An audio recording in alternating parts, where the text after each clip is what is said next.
இப்போ தமிழ்நாட்டுக்கு வர வேண்டிய நிறுவனங்கள் ஆந்திராவில் இருக்கு இல்லைங்களா, அந்த நிறுவனங்கள்லேருந்து சொல்லப்படக்கூடிய குற்றச்சாட்டு என்னவா இருக்குன்னா, தமிழ்நாட்டில் உட்கட்டமைப்பு வசதிகள் சரியாக இருக்குது, ஆனால் அந்த கவர்மெண்ட்டுக்கிட்ட எங்கள்கிட்ட அனுமதி வாங்குறது ரொம்ப சிரமமாக இருக்குது. இன்னொன்று வந்து அங்கே வந்து நிறைய இந்த சட்டம் ஒழுங்கு பிரச்சனைகள்லாம் இருக்குது, அங்கே தொழில் செய்ய முடியாத ஒரு சூழலை உருவாக்கி வச்சுருக்காங்க அப்படின்லாம் குற்றச்சாட்டை வைக்கிறாங்க. அது வந்து முழுக்க உண்மை.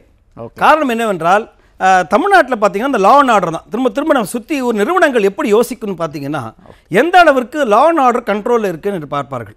ஏனென்றால் சட்டம் ஒழுங்கு என்பது ரொம்ப முக்கியமான விஷயம்.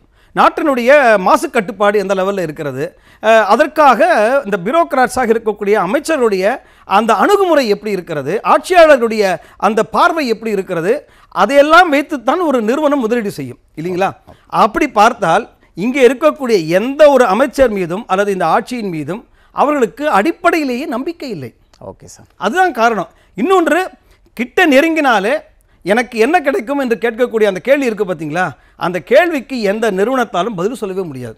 Okay sir. இன்னொன்று, சமூக ரீதியாகவும் மக்களை பிளவுபடுத்தி ஒரு ஏரியா டெவலப் ஆகணும்னு வச்சுக்கோங்க, அங்கே இருக்கக்கூடிய லோக்கல் பீப்புளுடைய அந்த இன்டர்னல் செட்டப் இருக்குது பாருங்கள். உதாரணமாக நீங்கள் தூத்துக்குடி எடுத்துக்கோங்க, பல தொழில்கள் உருவான இடம் அது இன்றைக்கு வெறிச்சோடி கிடக்கிறது.